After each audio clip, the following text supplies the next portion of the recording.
Para tener un mejor lugar hay que tener valor. Hay que saber que la verdad es lo único que nos va a salvar y que nos hará mejores personas. Protesten, quéjense, no se dejen, prepárense. Hagan de su vida lo que ustedes desean y no lo que sus hombres les permitan ser. Comenzamos. Gracias en otro capítulo más de Norteñas Chingonas, gracias por acompañarnos y puedo decirlo desde que invité a la persona que tenemos con nosotros en este momento, que una de las mujeres que más me han marcado por la exigencia de justicia en su momento por una situación muy personal y verla cómo ha podido florecer a pesar de cualquier circunstancia, pues es Norma Ledesma, quien es la comisionada ejecutiva de atención a víctimas en el estado de Chihuahua, a quien le agradezco, Norma, sobre todo le agradezco muchísimo que aceptara la invitación. Al contrario, estar en este programa tan singular, en este espacio, y muchísimas gracias de agradecerle este espacio que ha abierto para las mujeres en particular. Para las mujeres en particular, Norma, esto es más que otra cosa anecdótico. Cuando hablamos de Norteñas Chingonas, luego dicen el nombre, se escaman algunos y otros les llama la atención. Y son historias, en todos lados hay historias que contar, que pueden representar a una mujer desde las distintas aristas, desde la que decide ser ama de casa, desde aquella que está rompiendo esquemas tal vez en áreas en las que no nos imaginábamos, que ya tuvimos aquí como en el área de la ingeniería civil, ingeniería aeronáutica, ingeniería, en todas las áreas que comúnmente no vemos a mujeres, pero su caso en particular y su situación en particular en este momento al frente de la CEAVE aquí en Chihuahua, pues no podemos dejar de lado la situación personal que vivió y el por qué en este momento está prácticamente pues atendiendo a aquellas personas que pudieran estar pasando por algo como lo que usted pasó. Pero me quiero regresar más bien a la Fundación de Justicia para Nuestras Hijas. ¿Cómo nace? Es una asociación civil, Justicia para Nuestras Hijas. ¿Cómo nace Justicia para Nuestras Hijas? Precisamente en este mes se cumplen 22 años de la creación del nacimiento de Justicia para Nuestras Hijas, nombre que finalmente le dan los medios de comunicación a través de esta historia o de esta tragedia que lamentablemente me tocó vivir a mí con mi familia, que es la desaparición y feminicidio de mi hija Paloma Angélica Escobar Ledesma, de 16 años, y en este marzo se cumplen 22 años. Si me lo permite, claro. Es este año 2024, exactamente el sábado 2 de marzo de hace 22 años, hoy volvió a ser sábado 2 de marzo. El viernes 29 de marzo, que es cuando me entregan el cuerpo sin vida de mi hija, también vuelve a ser hoy Viernes Santo, igual que hace 22 años. Y esta es la historia de marzo del 2002, ya cumpliéndose 22 años, de que pues lamentablemente Paloma se llega a ser un número más en la estadística de mujeres desaparecidas y víctimas de feminicidio y que continúan en la impunidad. El caso de Paloma fue hace 22 años una estadística más. ¿Y qué pasó? Bueno, pues exactamente un sábado de marzo, igual como este sábado 2 de marzo, mi hija Paloma de 16 años salió rumbo a la escuela, siempre he vivido aquí en la colonia campesina, salió rumbo a la escuela que estaba en la Libertad y Tercera, una escuela de computación, ECO se llamaba, y ella sale, trabajaba conmigo en la maquila, yo también estaba en la maquiladora, yo pues ama de casa, empleada de maquiladora, y ella estaba en esta escuela de computación, trabajaba en la mañana, en las tardes estudiaba la prepa y fue a su escuela que entraba de 4 a 8. Pero ese sábado 2 de marzo ya no regresó, ya no volvió. Su servidora pues ama de casa, empleada de maquila, apenas con la primaria, yo solo sabía que tenía que haber regresado. Y no regresó, la empezamos a buscar ese mismo sábado.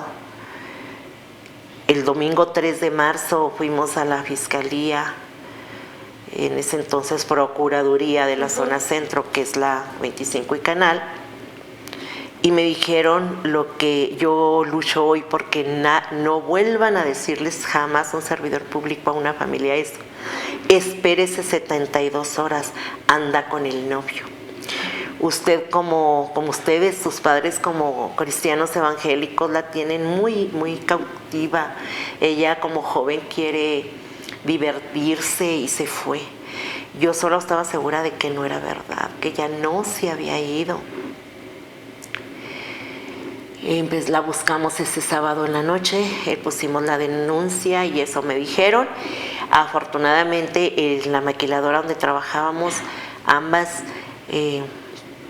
tuvimos muchísimo apoyo, y es donde sacamos la primer pesquisa. Antes de la Fiscalía, de la Procuraduría, la sacamos nosotros.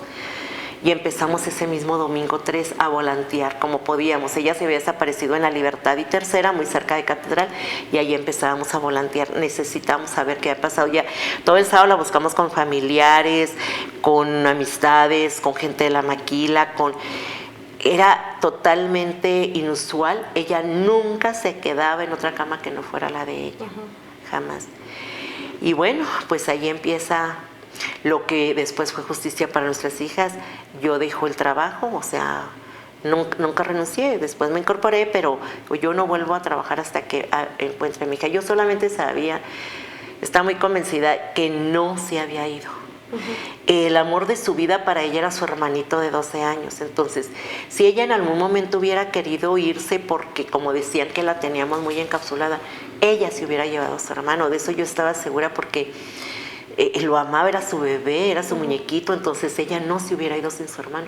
Yo estaba segura que no se había ido, pero la autoridad empezó así me lo manejó, empezaron a buscarla el jueves de esa semana. 4 días después. Me hablaron así es, para decirme, pusimos el domingo y hasta el jueves se presentaron para decirme que sí, que sabía de ella. Horas elementales que, por supuesto, ahora, después de tantos años, pues procuramos y insistimos y luchamos porque esto jamás se le vuelva a decir a una mamá. Fíjese, y eso. Fíjese que precisamente en el noticiero en el que estoy nos llegan muchas denuncias de personas desaparecidas, y creo que hasta este momento es cuando notamos ese tema, o sea, el que las horas primeras son cruciales. O sea, a final de cuentas puede ser que no esté tan lejos. ¿Qué pasó con la niña que secuestraron de aquí, de un colegio particular? Lo recuerda, que la encontraron prácticamente la misma tarde en cuestión de horas. Romina, hace unos días. Así es. Pues así fue. Y bueno, inmediatamente empecé a hacer, los medios de comunicación que existían no estaban como ahorita, que hay redes sociales, ¿no? Con los medios que existían, y para antes del día, como a los 7, 8 días, fue el 2 de marzo, como para el 10 de marzo, ya se habían comunicado 6 familias más conmigo para manifestarme que sus hijas también habían sido desaparecidas del centro 1 año antes o 2 años antes, es decir, 2001 y 2000. El 18 de marzo del 2002 es mi primera aparición en los medios haciendo una protesta. Estaba Patricia Martínez haciendo una protesta allí en la recién instalada, tenía una semana instalada la Cruz de Clavos, porque las mujeres de negro habían instalado y se habían ido hasta Juárez, pero en este momento pues yo estaba sola, ¿no? 6 familias más, en un cartón de cualquier caja, pusimos las 7 jovencitas desaparecidas en el centro de la ciudad, con Paloma en medio y las otras 6. Nos dijeron que el gobernador no estaba. Mi postura era radical. Aquí me espero hasta que él venga, él tiene que venir. Yo entiendo ahora a las familias cuando dicen quiero hablar con la gobernadora. Ese afán de que dice uno, mi hija es la que está desaparecida, tu autoridad tal vez tienes tantos casos que es un caso más, pero la mía es única. Exacto. Entonces si yo voy con el gobernador, con la gobernadora, pues me va a atender, ¿no? Ese es un anhelo, y ese mismo anhelo tuve yo. ¿La recibieron? No, En ese momento me dijeron, era Sergio Martínez Garza, el secretario general de gobierno, recuerdo todo perfectamente, hace 22 años, y me dijo que no estaba, pero que le pasaría el dato al gobernador. Digo que yo no me muevo de ahí hasta que el gobernador llegue, un día tiene que llegar. Nos recibe el procurador, en ese momento era Chito Solís, nos reciben, me dice, allí ya empiezan a hacer más movimiento de que, bueno, las víctimas o las niñas desaparecidas hace un año, bueno, pues ya tenemos una persona, bueno, pues también a Paloma la incluimos en este grupo de atención. Y a las 2 horas, ante la postura y posición categórica y radical de mi parte, que yo no me movía de allí hasta que llegara el gobernador y me recibiera. No recibió el gobernador, realmente sí estaba ahí, pero no nos había recibido. Y bueno, se fue el 18 y el 29, el Viernes Santo, viernes 29 de marzo, esos 27 días fueron de búsqueda ininterrumpida, es decir, 24/7. ¿Qué hacía usted? Yo solamente sabía, mire, nosotros hacíamos de la maquila, hacíamos brigadas. La maquila se volanteaba mucho, entonces como la maquila tiene gente de toda la ciudad, entonces todos volanteaban en su sector, en la hora que salían. Yo iba a los medios de comunicación. Ahí me aprendí las claves de todos los policías, me aprendí todos los comandantes, todos los rangos. En mi vida yo había comparecido a un lugar así. Mi exigencia era con las autoridades, mientras que mi esposo hacía unas cosas, yo hacía otras, mi hermana hacía otras. Estábamos buscándole permanentemente. Nos íbamos al centro, a repartir en catedral. ¿Por qué insistía yo mucho ahí? Pues porque de ahí había desaparecido, y de ahí han desaparecido muchas más. Unas las hemos encontrado, otras no. Entonces, fue 24/7, yo recuerdo pues todo el infierno que se vive. Por eso pues obvio que sé perfectamente lo que pasa a una mamá cuando su hija o su hijo no llegan. No vives. ¿Cómo irse no vives. a dormir? No puedes. Yo recuerdo, yo siempre he bebido mucho café, entonces me hacía el café y cuando lo tenía aquí y decía, no, ¿cómo puedo tomarme yo este café caliente y no sé dónde está? Y 27 días, sí, no voy a decir que no. Después de eso la fiscalía, o en ese momento procuraduría, metieron 4 comandantes, unidades, metieron de todo por la presión a que teníamos. Aparte ya eran 6 familias más. Y aparte eran medios nacionales, ¿no? Ya empezó a tomar porque ya jalaron las demás. Otra situación que se dio es que el 21 de marzo el procurador señala que Paloma pues es un caso más. Yo tengo ese periódico donde señala que es un caso más, donde dice que Paloma se fue con problemas que tenía con su padrastro, que no estaba a gusto. O sea, yo siempre he dicho, porque no tendría que aclararlo, ¿verdad? Pero es su papá, o sea, ¿de dónde sacaron que era el padrastro? Bueno, en fin, yo me confronté con las autoridades. Fue en marzo, en el mismo mes, en un momento llegan todos los comandantes, dicen que la vieron en Villa Juárez, que había con otras personas, dan las características. Yo ya estaba 1 o 2 de la mañana y llegaron y me dijeron, en esos días me dijeron, su hija no se quiere dejar encontrar, o sea, sí anda con un grupo de amigos, está allí, come papitas de estas, toma coca todo el día, o sea, todo lo que ella le gustaba. Me dicen, ahí está, es en Villa Juárez, no se quiere dejar encontrar, saque un comunicado donde diga que usted la perdona, que venga con gusto a la casa. Pero bueno, esta es la parte que nos transforma el dolor. Claro. Este dolor sin nombre, ¿no? Porque no podemos darle nombre. Este dolor sin nombre nos transforma. Dije, no les creo. ¿Dónde es? Me voy. Mientras que burlamos un poco, mi esposo veía la parte atendía acá a los policías, yo me metí por el otro lado, empezamos a entrevistar vecinos con la foto de Paloma. Paloma había tenido un accidente y el dedo de aquí tenía una cicatriz y aquí en el brazo se había quemado. Entonces le dije, si aunque trajera manga larga, el dedo se veía. Se le nota. Entonces era muy notable una cicatriz que tenía aquí. Preguntamos, los de la tienda me dijeron que nunca habían visto nada, los vecinos así, y así pasó, no pasaba nada. Era una pifia que estaba haciendo en ese momento la Procuraduría para que le bajáramos a la presión. Fueron muchas cosas, yo le puedo contar qué pasó el 3, el 4, el 5, pero me voy a ir hasta el día 29. Es a ese momento, 27 días después, las madres de las mujeres que ya después algunas hemos localizado, del centro de la ciudad, estas mujeres andábamos juntas ya. Sí. Y es el viernes 29 de marzo, Viernes Santo, mucho viento, como generalmente pasa ese Viernes Santo, y ese día lo suspendimos nosotros de salir a hacer actividad porque era Viernes Santo y pues no había nada abierto. El sábado teníamos en una radiodifusora de Cuauhtémoc con Israel Beltrán, en paz descanse, ya teníamos para irnos a mover, ya nos habíamos movido a Ciudad Juárez, a los medios de comunicación, etcétera. Yo estaba segura de una cosa, que estaba segura, Paloma no se había ido. Sí. A Paloma se la habían llevado.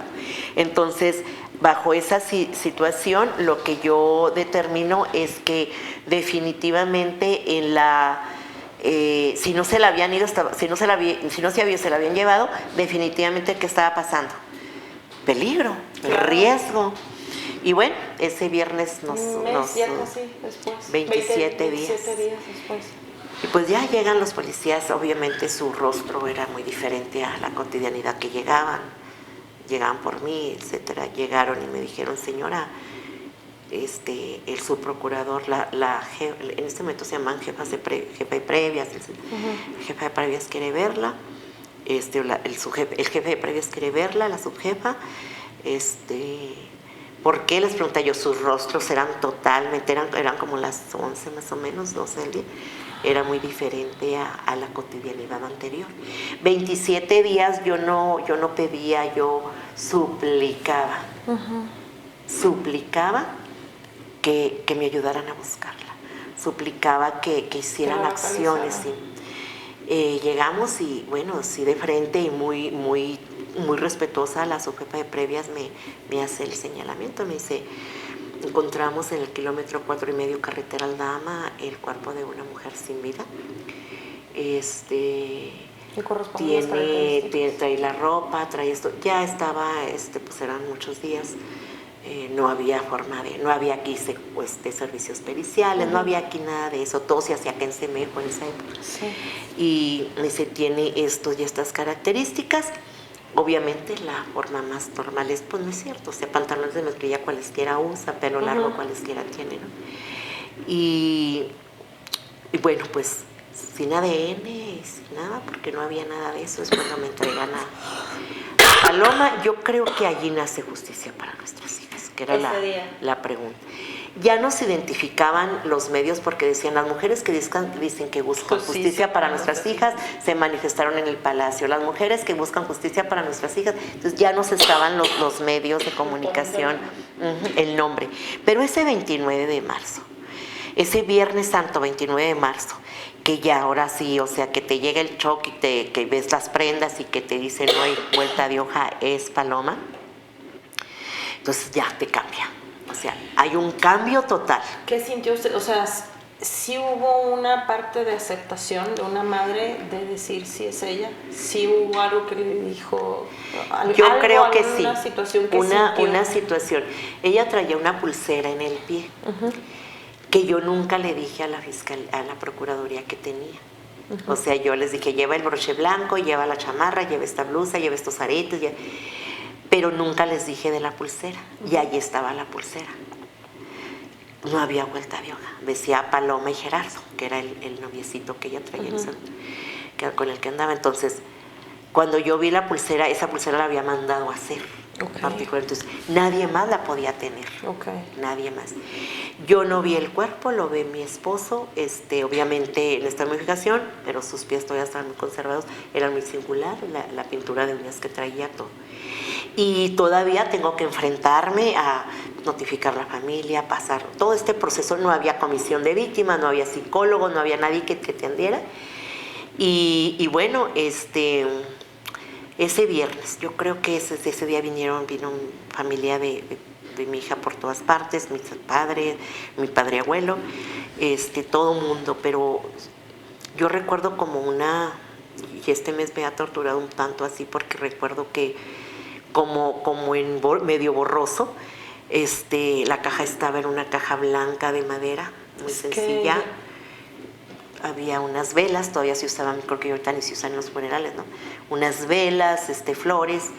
Yo recuerdo esa hora que todo el mundo se va. Claro. A esa hora que todo el mundo te acompaña durante la tarde, pero hay una hora que ya todo el mundo se va y se quedamos nomás los familiares. Yo recuerdo que mi padre abuelo, que fue el que me crió ya de muy avanzada edad, yo recuerdo que me dijo, ya tenía 80 años, 80 y tantos, y me acuerdo que alguien le dijo, vámonos a dormir. Y recuerdo estas palabras y él dijo, no, las raíces de los árboles viejos las raíces de los árboles viejos son los que sostienen las ramas verdes del mismo. Y mi hija me necesita ahorita. Yo lo tengo que sostener. Y yo me acuerdo que con esas palabras yo me paré, la caja estaba cerrada. Yo voy a hacer aquí un espacio. Cuando Paloma nació fue mi primera hija, yo nomás tuve 2. Cuando ella nació, precisamente lleva el nombre de Paloma, tiene mucho significativo porque es el símbolo de la paz, del Espíritu Santo. Cuando ella nació, yo la tuve en mis brazos y yo le prometí en ese momento que nació asfixiada, entonces le dije, Dios mío, que mi hija viva y te la entrego, es tuya. Cuando me la pasan, que ya la reaccionan, me la pasan y la tengo en mis brazos. Cuando yo tengo a mi hija en mis brazos, todavía llena de todo lo que traen cuando nacen, pero yo en ese momento, como mi hija mayor, como mi primer hija, yo ahí le prometí, así literalmente le dije, yo daré mi vida por ti siempre. Hoy tú me enseñaste a amar de un modo diferente, como se aman los hijos. Mis brazos serán como puertas de iglesia, estarán abiertos siempre. Seré un puerto para tu llegada, mi Paloma, porque ya se iba a llamar Paloma. Seré un puerto para tu llegada y mi vida antes que la tuya. Eres todo lo que puede significar tú para mí. Entonces, esa promesa yo la traigo ese 29 de marzo en la noche. Les digo, ahí abrazo su ataúd. Y ahí nada más con los más cercanos, que era mi padre, abuelo, le dije, no pude defenderte de quien te arrebató lo más grande que puede tener alguien, la vida. Te cortaron tus alas antes de volar, pero te arrebataron lo más valioso, es tu vida. Pero hoy yo entrego mi vida y hago un pacto que jamás dejaré de luchar hasta saber quién te la arrebató. Jamás. En este momento es cuando, por eso yo digo, y nace justicia ya formal, porque dije, yo prometo, yo hago un pacto, sí, con mi hija. Yo lo hacía con mi hija, yo lo hice cuando naciste, hoy lo hago contigo, Paloma. Jamás, mi vida la empeño. Una mujer empleada de maquilladora, solamente sabiendo leer y escribir, no sé cómo, pero creo que allí me transformé. Yo creo que ahí me convertí. Creo que uno ya lo trae, ¿no? Pero pues no te sacan lo valiente hasta que estás ahí. Y dije, jamás mi vida será igual. Jamás. Porque me quitaron la mitad de mi corazón. Ahí nace justicia para nuestras hijas. Esa noche, ese 29 de marzo del 2002. ¿Qué implicó? O sea, el hecho de justicia para nuestras hijas, pues obviamente era fundar una asociación civil establecida. ¿Cómo se empieza a dar esta situación o fue nada más el puro tema del acompañamiento? En ese momento solamente ya andaban otras personas que tienen experiencia, otras defensoras, ¿verdad? Nos sacó. En ese momento yo estaba sola, yo sepulté a mi hija sola, yo no tuve un abogado, no tuve un psicólogo, no tuve un acompañamiento de organizaciones, nada. Estuvimos solos, más que era un Viernes Santo, mucha gente estaba fuera. Ahí nace, ¿qué queremos? ¿Qué sigue?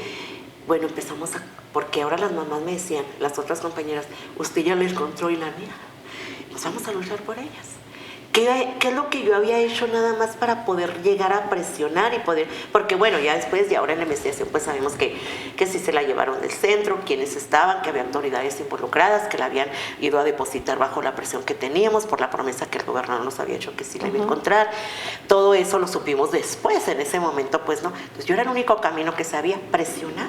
Claro. Y fue lo que yo les prometí a las compañeras, hagámoslo, es lo único que sirve a pelear. Yo peleé con el alma, peleemos, a ustedes también les duele su hija, y era, indudablemente ahí estábamos. Pero un año se mantuvo callado el grupo, estas personas que ya se conocían. Entonces allí empezamos a hacer eso. Pensar en que iba a ser una organización, no, nosotros éramos un grupo de familias que buscábamos justicia para nuestras hijas, pero con el acompañamiento de otras personas que ya con carrera, camino, abogado de la defensa de derechos humanos, yo no, oye, pues sería bueno esto y así. Yo creo que empezamos en mi casa, en un cuarto, en la recámara que sería de Paloma, dijimos, bueno, pues su computadora y todo, y empezamos a reunirnos. Ningún recurso, ningún más que lo que trabajamos, pues traje a la maquila, ya después me incorporé, lo que teníamos, lo que juntábamos, eso empezábamos y empezábamos a ir a enfrentarnos para volver a exigir la justicia para nuestras hijas. Norma, ¿cuánto tiempo le llevó como...? Porque el duelo es normal, el tema del enojo, la frustración, la negación, todo ese proceso, todo el ciclo, ¿no? ¿Cuánto le llevó? Porque una cosa es que lo diga usted, de aquí no me muevo. O sea, yo voy a seguir luchando por el tema de hacer justicia para nuestras hijas, pero dar como ese brinco y decir, tengo que soltar, tengo que aceptar que mi hija no está y me tengo que enfocar tal vez en los que sí están ahorita. Sin obviamente dejar sin soltar, digo, yo creo que ningún familiar cuando se nos va, padre, hijo, pareja sentimental, sé que son de los duelos más difíciles para la psique humana, precisamente esta cuestión. ¿En qué momento fue como de entender que tal vez para poder llegar a hacer más cosas que usted quería, tenía que empezar a prepararse académicamente? Porque sé que tuvo que prepararse académicamente. ¿Y en qué momento vuelve a encontrar paz? Porque yo ahorita le escucho hablar y hasta su tono de voz es pacífico, es tranquilo. Yo me imagino que una mamá que acaba de perder a su hija, lo que menos tiene en su vida es paz, de verdad. Por más que Dios esté con usted y por más que sea muy cercana a Dios, todavía existe como este pleito, ¿no? Entre, ¿por qué? O sea, sí, pero ¿por qué a mí? Yo creo que esta parte son decisiones, no son sentimientos. Okay. Hay que tomar decisiones. Yo podría haberme quedado llorando, irme a la maquila. Exacto. Y ya, o sea, pues ni hablar, ¿no? Incluso habían metido a un muchacho que pues, sabíamos que era inocente, pero podría haber dicho ya caso resuelto, ¿no? Primero el chico que lo habían acusado pues no era, lo habían torturado para inculparlo, entonces el caso estaba impune y yo sabía, lo único que yo sabía, cuando yo voy el 31 de marzo al lugar donde la encontraron, que ya me conduce, que ahorita está muy habitado, pues en un momento no, lo primero que yo vi es, aquí no la pudo haber traído el novio que dicen que la trajo, el exnovio, o más bien un chavo del barrio. No pudo haber sido. Entonces, ustedes, autoridad, me están engañando. Okay. Creo que ese es el primer sentimiento de hacia quién, y sí, lo tengo que confesar, de odio. Sí, claro. De odio, de resentimiento, de frustración, de dolor. Es un paquete de sentimientos y de emociones, de dolor, insisto, de dolor sin nombre. Yo así le he puesto a mi dolor sin nombre. Yo, cristiana y angélica, pues siempre a la iglesia, mis hijos ahí entonces crecieron siempre, pues renuncié a todo eso. Entonces, sí me enojé con Dios. Claro, pero pues es que es lógico, ¿no? Fueron muchos años. Yo no quería ver a nadie del barrio, no quería ver a mis pastores, no quería ver a nadie que me recordara, Paloma me cambié de casa. No podía. Y empecé a adelgazar, vestida de negro siempre. ¿Cuántos años hace que empezó a cambiar ese chip? Fue muchos, fueron ya como unos, ahorita son 22 años, pues hará como unos 6 años. Fueron muchos años. Es que mire, yo a usted la recuerdo precisamente en una reunión que hubo en tema de perspectiva de género. Y la recuerdo todavía gritándole a un exgobernador de aquí de Chihuahua que no se había hecho justicia con su hija. En una reunión donde usted lo confrontó y le gritó y le dijo que tenía que darse esa situación para las mujeres. Y ahorita que empezamos precisamente a la grabación, era por eso, porque me marcó mucho. Yo creo que en ocasiones ni siquiera nos imaginamos quién nos observa y para quién pudiéramos estar inspirando. Y yo se los dije, de hecho, ahorita que empezamos a grabar, creo que es de las entrevistas que más me mueven a mí, se lo decía a usted. Nunca he pasado por una situación así.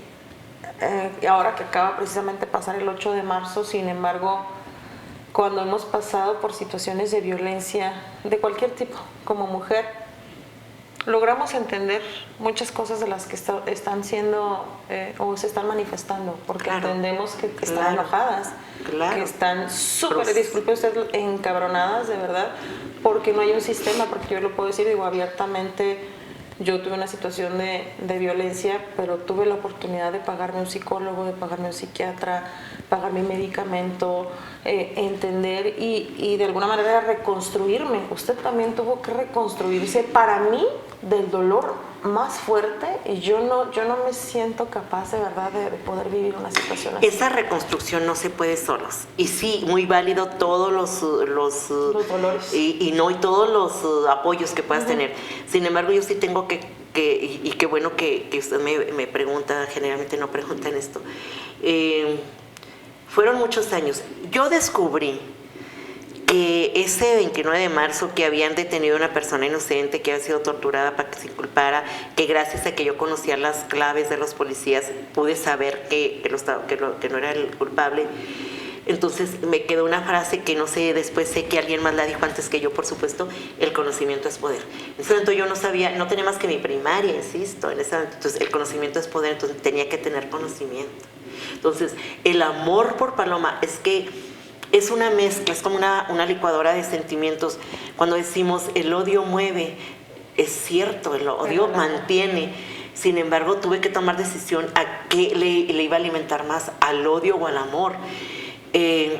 Entonces, cuando digo el conocimiento es poder, ¿qué sucede? Digo, tuve que tomar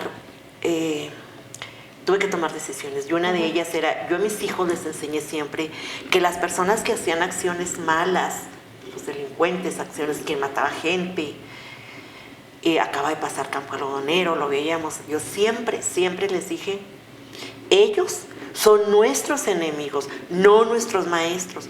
Por lo tanto, si es mi enemigo, no es mi maestro. Si es mi maestro, lo sigo. A un maestro se sigue, me está guiando.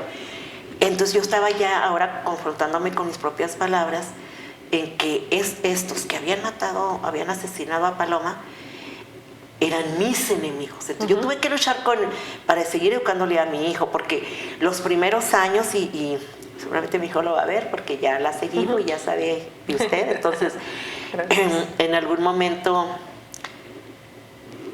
era solo un niño, tenía todavía 12 años, 3 años después yo recuerdo que pues un adolescente que tapaba hasta la cabeza los domingos, ¿no? Y yo iba, le quitaba la cobija o la sábana y con los ojos hinchados, él lloraba por su hermana y me acuerdo que yo le decía, levántate, la vida es de frente. La vida es de frente. Si pisotearon a Paloma y no la mataron, nosotros tenemos que ser más fuertes. Pero lo que me impulsaba era el odio, era el dolor, era la desesperación desgarradora. Eso era lo que me impulsaba en ese momento. Pero lo supo transformar. ¿En qué momento? Sí, cuando lo vi a él, exactamente, ya como de 20 años, y me dijo, y todavía después duré años, ¿no? Más de 20 años, había cierta situación y yo algo le dije que había pasado y me dice, pues bueno, pues pasó. Entonces le digo, oye hijo, pues pasó en un periódico, había salido algo. Le digo, mira, pues yo siempre que veía algo me atormentaba y llega, todavía me impacta mucho. Y me dijo, pues sí, que lo sepulten, ¿no? Pues ya se murió, pues que lo sepulten. Dijo, le dije, oye, ¿qué pasó con aquel niño que estaba chiquitito y que me decía a los 5 años que me amaba y que nunca se iba a casar y todo? Ese niño sensible, y volteó y me vio, recuerdo que estábamos en la cocina, se estaba sirviendo, estábamos cenando en la comida, la cena, y me volteó y me vio y me dijo, ¿dónde lo perdiste? Soy un hombre, mírame, tengo barba, tengo bigote. Yo ya crecí. Claro. Y crecí también huérfano de mi hermana. Ajá. No nomás tú la perdiste, yo también. Claro. ¿Dónde lo perdiste? ¿Dónde lo dejaste? Y ahí fue cuando me doy cuenta, o sea, más bien reacciono de que yo nomás me estaba dedicando a esto y que me estaba envenenando y que lo que tenía que estaba él ahí. Por eso yo ahora a las familias les digo mucho, no, déjenlo, aquí está la psicóloga, aquí están los talleres psicosociales, aquí está el acompañamiento, porque no solamente usted perdió una hija, sus hermanos, sus otros hijos perdieron una hermana, un hermano, ¿no? Ahí fue, no fue de manera inmediata que pude, porque fueron muchos años, y si me permite compartirle, Claro. fue, yo hablaba mucho conmigo, soy creyente, hablaba con un pastor. Un día él me dijo, yo sé que usted se ha ido transformando negativamente, pero yo no tengo cara de decirle nada, me dijo. Claro. Porque la silla vacía es la de su casa, no la de la mía. Dijo, yo solamente me dedico a orar y que en su tiempo usted va a cambiar, porque la conozco, porque yo estoy desde chiquita en esa iglesia, ¿no? Y hasta que un día, él me enseñó eso, el perdón no es un sentir, es una decisión. Exacto. Para usted. Toda la vida Duré son un montón de decisiones. muchos años. Para esto, bueno, pues empecé que estudiar un poco la secundaria y luego la prepa. Entonces, en ese ir y venir. Secundaria abierta, prepa sí, abierta. todo, obvio. Y bueno, después la carrera, una maestría, pero no compaginaban, o sea, yo quería que todo lo que yo hacía iba a alimentar. ¿Por qué he estudiado la carrera de Derecho? Pues porque yo quería llegar al tribunal, claro, a pelear, a luchar. Con uñas y dientes. Por mi caso y por este momento pues yo ya tenía muchas palomas, ¿no? O sea, ya todas las hijas de las compañeras se convirtieron en mis palomas. Ya cada funeral que entregábamos restos, pues era un martirio sufrir para mí. O sea, yo hasta la fecha no es muy común que yo vaya a los funerales, voy pero me quedo afuera porque vuelvo a caer. O sea, cuando decimos, no, esto no se sana, pero en qué momento sí lo procesé. Hasta la fecha yo no sé quién mató a Paloma, pero tuve que llegar a decisión. Y tuve vida muy, muy conflictiva en mis tiempos, e incluso, pues bueno, ya ahorita estoy divorciada, pero sufrí mucha violencia, por mi padre biológico me abandonó, mi madre, etcétera. Yo fui criada de abuelos. Entonces yo llegaba y yo sabía, decía yo, Señor, yo perdono a mis padres, yo perdono a mis maridos, yo perdono a todo mundo, y no me costaba, o sea, hasta que, porque no hay otro dolor, por eso yo le llamo el dolor sin nombre. Sí, no tiene nombre realmente. No tiene nombre, entonces. Y así me hincaba a hacer oración, y cuando llegaba decía, no, pero los que mataron a Paloma, ¿no? Pero entonces yo seguía hasta que llegó un momento. Alimentando su odio. Sí, hasta que llegó un momento de una decisión. Yo veía que ya en mi lucha llevábamos ante tribunales y ganábamos sentencias y empezamos a luchar por la Ley General de Víctimas, porque existiera comisión de... ¿Cuánto hace de esto? Estamos hablando en el 2000, yo renuncio en el 2008 en la maquiladora. Yo ya renuncio a dedicarme a esto, pero todavía envenenada, muy envenenada. Estamos hablando del 2009-10. Empiezo a hacer cambios que no fueron de inmediato. Yo en el 2008 renuncio en la maquiladora para dedicarme total y absolutamente a la organización. Ahora, pues yo no tenía horario. Yo veía más casos, empezaron a llegar más casos de hombres en el 2010. Entonces, pues yo tenía más suficiente gasolina para seguir envenenando. Sí, claro. Y lejos de estar ayudando a las compañeras a quien asistía, pues yo alimentaba. Seguramente cuando usted coraje. Me vio, sí, que es muy justificable, ¿eh? Claro, y claro. muy sano. Pero tenemos que tomar decisiones. Así como tomé la decisión de que podía estudiar, que saqué la secundaria, que saqué la preparatoria, que después ya me empecé a ir, ya cuando entró a la carrera todavía, hasta que tomo la decisión ya. Decisión, digo, no me voy a levantar hasta que tome la decisión. Me costó horas. Hincada, hasta que tuve que decirlo textualmente para poderme liberar. Tampoco fue de inmediato. A ver, yo ya perdoné todo esto. Ahora, yo perdono sin sentirlo, pero era una decisión. Pero era decir lo mínimo. Decirlo, tenía que expresarlo. Sí, claro. Yo perdono a las personas, a esas personas que la secuestraron, que la golpearon, que la torturaron, que la violaron, que le arrebataron su corta vida y que fueron y me la tiraron en un arroyo, como si fuera basura, como si fuera un perro muerto.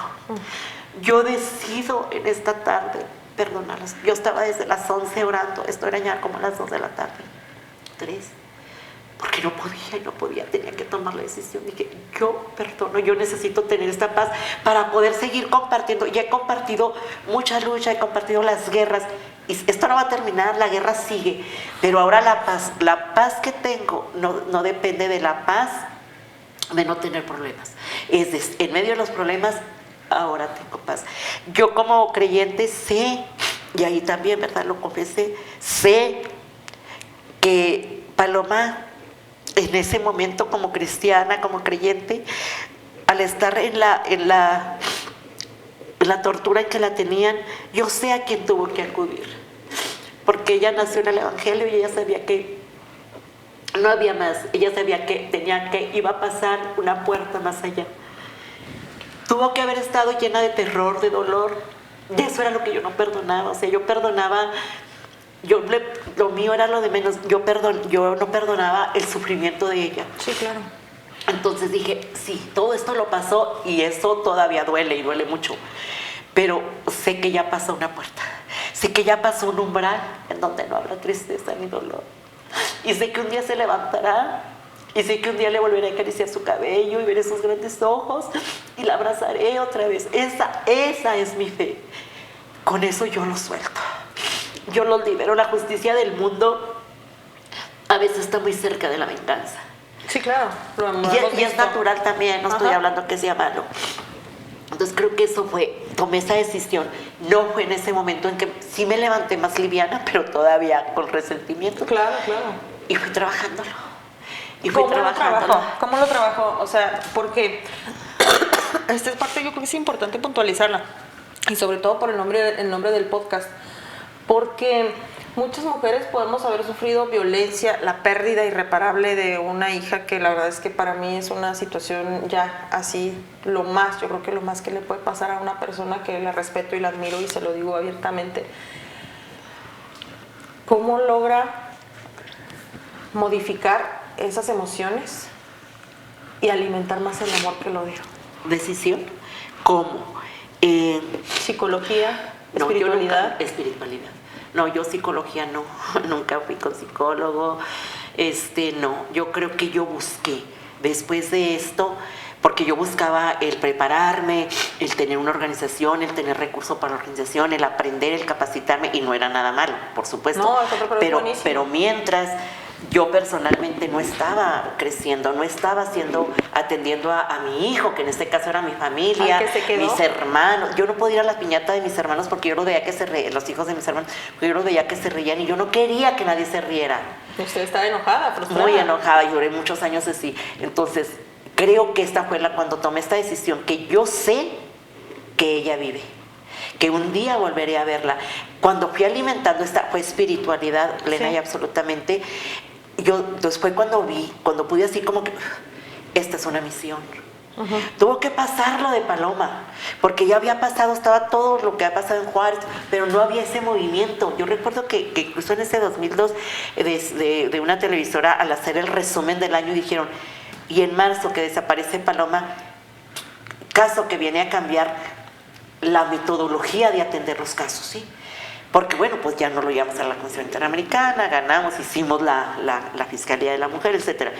Pero yo seguía con eso. Yo tuve que evaluar, y por eso le digo, el odio sostiene, mucho sostiene, claro. Te sostiene y te da mucha energía.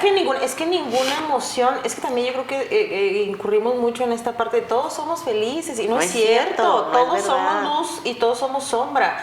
Y la verdad, en la misma medida que aceptemos esas emociones negativas que habitan en cualquier ser humano. Y reconocerlas. Exacto, y saber manejarlas y saber utilizarlas también en el momento que se debe, pero conscientemente, como usted lo dice, volver al camino del amor y decir, desde aquí, ¿qué puedo crear? Con todo lo que traigo, si tengo una misión. Exacto. Lejos de estar, pues ayudaba y mucho, ¿no? Pero es también esta otra parte, es también no solamente ir a las unidades, a la fiscalía, a los tribunales, es cómo reconstruye, cómo le apoyamos a esta mujer, a esta madre, para reconstruir su vida. No la va a reconstruir, no va a volver a hacer, pero pudiera apoyar. Entonces, es ahí creo que donde, desde mi propia experiencia, cuando mi hijo me dijo eso, ¿dónde lo perdiste? ¿Dónde lo dejaste? Mira, me tengo ya barba, ya tengo bigote, y tú no te diste cuenta. Ahí dije, ¿cuántos años pasaron y no supe? Porque estaba encerrada en el coraje, en el odio, en el resentimiento. Y que insisto, es muy natural, porque en el paquete de ser humano viene todo eso. Claro. Pero hay que tomar decisiones. Esto no quiere decir, yo haber dicho, yo lo superé. Yo digo, yo todavía veo la foto de mi hija, este mes me llega el aroma del champú que ella usaba, la música, y me sigue doliendo. Por cierto, este sábado 2 de marzo yo hice de comida tripitas, y me dice, yo lo hice así pues porque me tocó hacerlo, y me dice mi hijo, ¿te acuerdas que hace 22 años comimos tripitas? Fue el último platillo que Paloma comió. Entonces los dos la traemos, los dos nos duele. Pues que lo traes tatuado, pero antes nosotros no, cero arbolito de Navidad, cero, hasta que tomamos la decisión de manera espiritual, mi hijo y yo, nada más por ella. ¿Sabes qué? Va a vivir, está viva. Fíjese que yo siempre lo he dicho, en un momento muy gris de mi vida me pasaron como varias pérdidas. Y falleció mi papá en una de esas, que para mí fue el vínculo y ha sido el vínculo más fuerte que tuve con mi papá, incluso más que con mi mamá. Y aprendí que la mejor forma de honrar a los que ya no están es precisamente honrar su memoria, es continuar viviendo y como a ellos les gustaría que estuviéramos nosotros, vivir en plenitud definitivamente. Y luego a mí esta parte a mí me llama mucho la atención, porque dice usted la parte académica.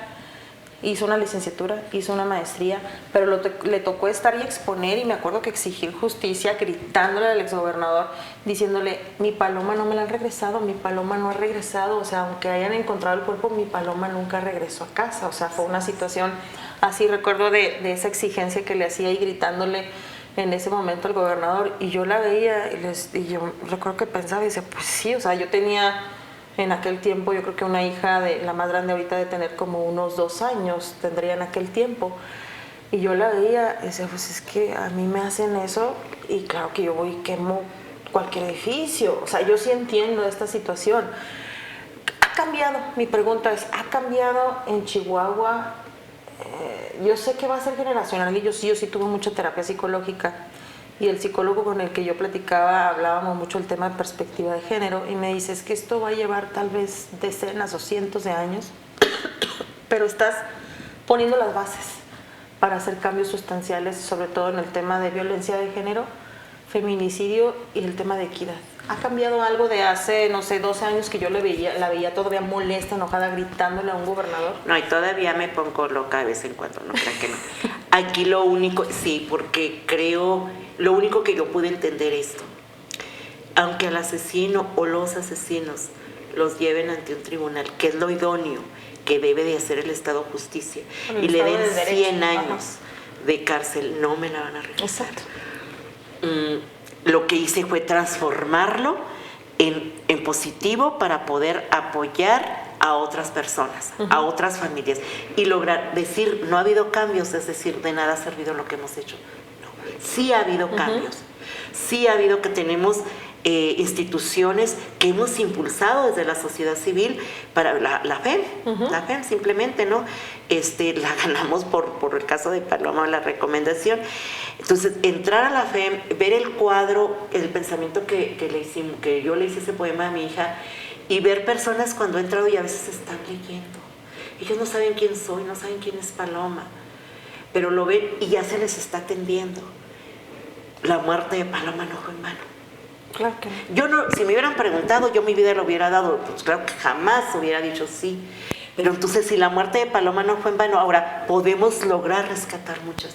Cambiar el mundo, ni Jesús lo ha hecho, que podría hacerlo, menos nosotros. Pero cambiar o aportarle como sociedad, y aportarle desde este dolor, desde esta pérdida irrecuperable, esta pérdida única. Podría haberme quedado gritando, Y puedo volverlo a hacer y puedo. Yo pasaba y veía esta mañana lo de los muros donde y obviamente se siente quiero justicia, o sea, claro que se siente. Pero eso es lo que podemos hacer. Pero luchando aparte juntas. O sea, lo que voy es, yo siempre que menciono este tema de las pintas y de la situación del 8M, es prácticamente por aquella que fue agredida sexualmente y que no se le atendió, que no tiene los recursos para poder atenderse psicológicamente, por aquella que fue a acompañar incluso a una hermana violentada y vio que no pasó nada, por aquella que precisamente va y busca a una hija y le dicen regrésate hasta en 72 horas, te armamos la pesquisa porque las primeras horas como quiera anda con el novio, y luego los medios de comunicación que también creo que ahí nos han capacitado también bastante en cambiar ese mensaje y decir, a ver, espérate, vámonos a los hechos, o sea, no te puedes poner no somos ni dioses ni jueces nosotros para hablar de prejuiciosos y de suponer cosas, vámonos a los hechos. Sí ha cambiado, o sea, yo creo que de la parte desde los medios. ¿Y en usted? ¿De qué forma? Hasta este momento, hoy, marzo, 22 años después, ¿en qué ha cambiado en usted como mujer? Y al frente, sobre todo, de la Comisión Ejecutiva de Atención a Víctimas. 7 meses, 8 meses ya en esto. Sí, precisamente, y bueno, si en junio del año pasado me hubieran dicho que iba a estar ahora en el sistema, en la comisión, pues yo ni por aquí me pasaba, ¿no? Claro que ha cambiado y precisamente estoy aquí por eso, porque es necesario al menos dejar en mi paso por esta vida no solamente ciertas luchas o como la organización que sigue vigente, sino también ahora desde el Estado, poder incluso la misma estructura de la CEAVE, el personal, también tenemos, mi visión es también hacer un cambio desde ellas, para el trato a las víctimas. Claro. Desde ahí. Pero más que nada, pues el trato y la atención a las víctimas. Es por eso que estoy ahí. Sí han pasado cosas, sí han cambiado cosas, y sí, va a ser generacional y van a ser cientos de años para que esto se erradique o se elimine. Pero sí hemos cambiado, sí hemos avanzado, y puedo decirlo. Si a mí me preguntan qué se siente que te haya ignorado la LMP, que te hayan engañado, que te hayan ignorado, porque voltean y me veían así como que, es una mamá de perra, mano. Que te hayan mentido, que no haya justicia y que la impunidad todavía después de 22 años esté. A ver, yo les doy cátedra. A mí no vengan a decir qué se siente, porque sé lo que se siente. Que he hecho marchas, que he cerrado también, claro que lo he hecho, porque es esa angustia, pero siempre tiene un objetivo. Claro. El objetivo es, ¿con esto qué quieres, memoria? ¿O es para que me reciban para hacer? Creo que sí tenemos que, todos estos, como toda esta energía, toda esta sinergia, convertirla en logros, convertirla en hacia dónde vamos, ¿sí? Porque son los cambios verdaderos que vamos a hacer. Exacto. Porque estas mujeres, estas muchachas, claro que saben de lo que se está hablando, están indignadas, están enojadas y tienen toda la razón. Solamente que tal vez ya no creen en la institución. Esa es la diferencia. Claro, hemos logrado hacer cambios en la ley orgánica, hemos logrado hacer cambios legislativos. Quiere decir que yo todavía creo en el sistema, creo en las personas que pueden hacer desde adentro estos cambios, que hay gente sensible. ¿Y si la hay? Por supuesto que la hay. Me he encontrado con gente desde afuera, me he encontrado con gente, servidores, funcionarios públicos muy buenos, con gente corrupta, con gente muy insensible, desde adentro igual. Condición pero humana, ¿no? Sí, alguien decía el otro día, es que no me digas que un policía es corrupto, si es un ciudadano un ciudadano corrupto que se hizo policía y lo pues es corrupto, ¿no? Entonces, creo que esto también he sido cuestionada porque ahora estoy acá, porque precisamente ahora quiero, ya 22 años dejé a la sociedad, ahora quiero que también el sistema, mi paso por el sistema de justicia, pueda dejar un mínimo puntito que marque la diferencia de cómo tratamos, cómo debemos de tratar a la sociedad y a las víctimas en particular. Y como mujeres, digo, ya casi estamos a punto de concluir la grabación, pero como mujeres yo creo que eso, el ser muy astutas e identificar también la forma en cómo, si tal vez las pintas no nos funcionaron en el momento que las hicimos, de qué forma podemos llegar hasta este punto desde donde se toman decisiones para incidir en que realmente desde arriba se cambie algo.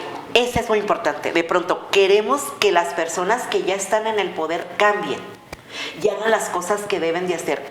Entonces, ahora, vente tú al sistema. Exacto. Para que desde acá puedas hacer ese cambio. Se tenía que tener una gobernadora mujer para que hubiera perspectiva, realmente. Pues todavía, ella lo tiene, pero no sé si esto puede hacer porque ya casi la gobernadora lo impone, ¿no?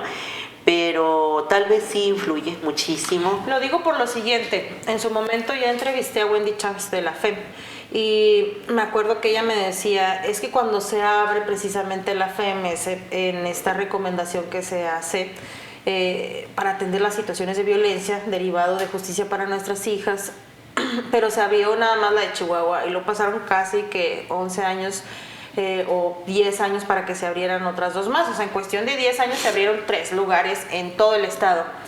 Pero en los últimos años, con una mujer al mando, se han abierto otras 3 oficinas más en menos de 3 años se abrieron, ¿no? En puro 2023 fue Camargo, fue Mioqui, fue Nuevo Casas Grandes. Fueron 3 en un año.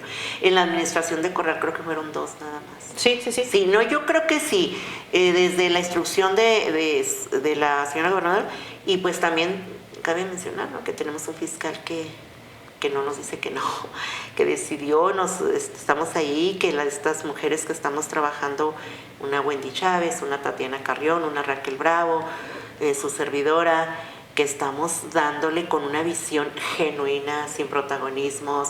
Ahorita acabamos de sacar lo que es esta página Juntas por Ti, entre las 4 instituciones, porque consideramos las 4 titulares, estamos totalmente convencidas que solamente uniéndonos, porque podemos dar este servicio, claro, maximizarlo, pero también de calidad a las mujeres. Entonces, nos unimos para poder hacer sin límites, porque no nos pusieron esos límites que yo no he estado en otra administración más que en esta, tengo 8 meses aquí en la comisión, pero a mí no me han instruido algo contrario o limitado.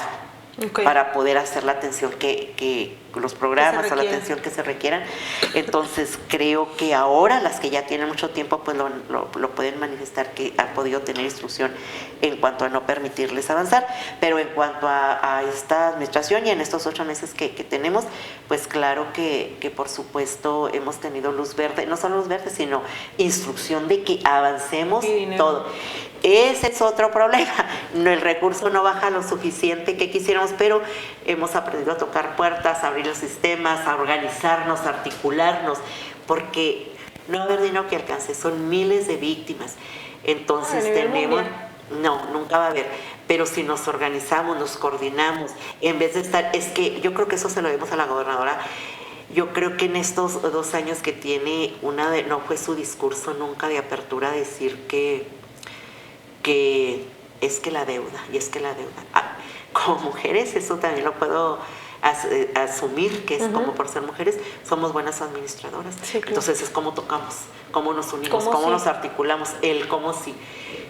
Lamentablemente, pues es un mundo y no nos alcanza, no nos va a alcanzar el tiempo que estemos ahí en esta administración, pero mientras que estemos son 24/7 con el equipo transformado, comprometido. Quienes no, pues ya no están, pero quienes se han sumado a esta visión, y la visión de la Comisión de Víctimas, pues es la que traigo desde la organización, a atender a las víctimas como dignamente, humanamente, transformadoramente, de una manera diferenciada.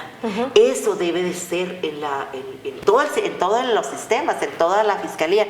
Pero bueno, hablando en particular del área que me toca ahorita dirigir, pues es eso, el cambio. A veces las personas quieren que le escuches respetuosamente. Sí. A veces tienen la escucha activa, otras herramientas, pero si llegas y empiezas a levantar la entrevista, ¿y qué más? ¿Y qué más? Escucha, las personas son eso, son personas y llegan muy maltratadas desde otro lugar. Ya vienen con el alma rota, ya vienen arrastrando, para que todavía en una comisión o una institución todavía Las revictimices. las revictimices, les des un trato no digno. Pues no, la comisión tiene esta visión. Norma, pues le agradezco mucho de verdad que se haya tomado la oportunidad esta tarde de acompañarme a grabar este podcast. Se llama Norteñas Chingonas y yo lo he dicho y lo dije durante la entrevista o durante la grabación del podcast como tal. Si alguien a mí realmente me inspiró a hacer muchas de las cosas que yo hago en este momento es usted.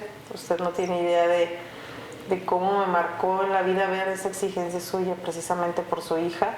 Y en aquel tiempo que mi ancla para muchas cosas y decisiones propias era mi hija mayor precisamente. Entonces no me imagino lo que es perder una hija, de verdad no me imagino, y es una situación muy complicada, muy compleja, pero las norteñas chingonas de verdad que existimos, esas que podemos transmutar el dolor, que podemos transformarlo en algo muy positivo y que pueda ayudar a muchas más mujeres. Norma, gracias, de verdad. Gracias, yo creo que este dolor sin nombre que he tenido me ha impulsado, combinado con el amor, y gracias por la invitación y bueno, seguiré luchando para que todas las palomas vuelvan a su nido desde donde estén. Muchas gracias. Así nos despedimos de Norteñas Chingonas. Gracias, de verdad, un capítulo particularmente que me marcó y me marcó mucho. Nos vemos en la próxima emisión.